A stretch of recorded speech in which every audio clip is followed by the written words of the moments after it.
अभी आपने नाभिक स्नेही प्रतिस्थापन अपक्रिया में एका अणुक नाभिक स्नेही प्रतिस्थापन अपक्रिया पढ़ा, और अब है नंबर 2 SN2 या द्विअणुक नाभिक स्नेही प्रतिस्थापन अपक्रिया।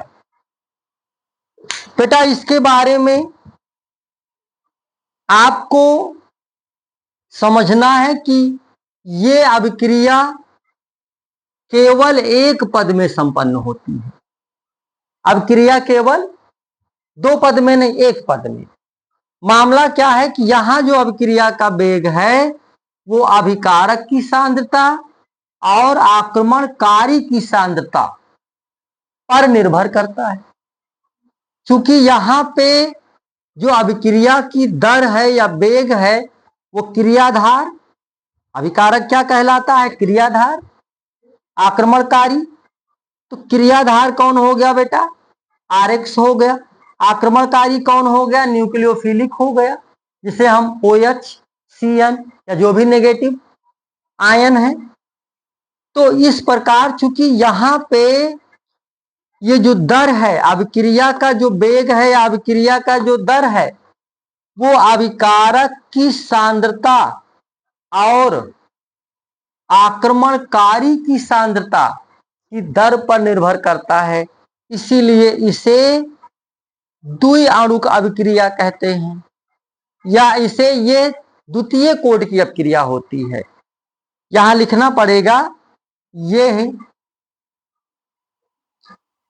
ये द्वितीय कोटि की अभिक्रिया होती है। ये द्वितीय कोड की अभिक्रिया होती है।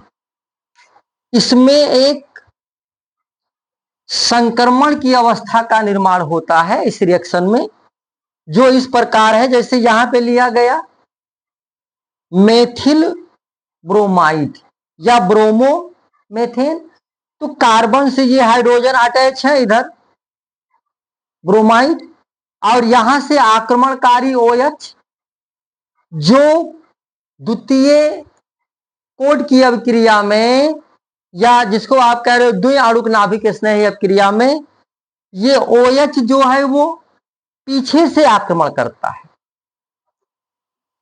तो पश्च आक्रमण इसीलिए लिखा गया ये पहला, तो ये मंद चरण है। ये इतना प्रोसेस बहुत स्लो होता है। अभिक्रिया एक ही है, लेकिन यहां जो ये अवस्था है इसी अवस्था को हम बोलते हैं संक्रमण अवस्था। संक्रमण अवस्था, पीछे की तरफ से OH आक्रमण करता है और इस प्रकार से एक अवस्था पाई जाती है, और तुरंत फिर यहां से Br क्या होता है? वो बाहर हो जाता है।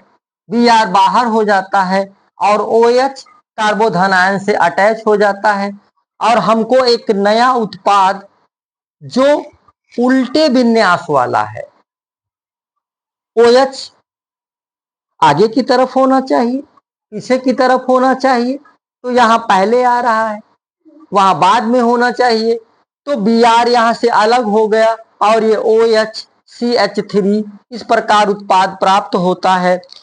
इसमें कहा जा रहा है कि न्यूक्लियोफिलिक द्वारा पीछे से आक्रमण होता है। इसमें उत्पाद उल्टी संरचना का प्राप्त होता है, जिसे वाल्डन प्रतिपादन कहते हैं, अर्थात विपरीत विन्यास वाले उत्पाद का बनना कहलाता है। जो आपका इस जो विपरीत विन्यास में बनता है इसे हम कहते हैं वाल्डन प्रतिपादन। वाल्डन प्रतिपादन।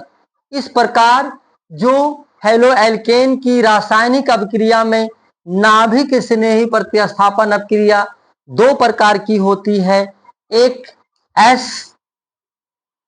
SN1 और दूसरी SN2।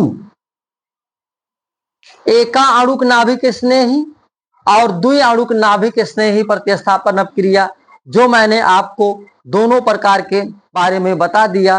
और अब अगले वीडियो में हम आपको इसके गुण के बारे में, इसके रासायनिक गुण के बारे में विस्तृत चर्चा करेंगे।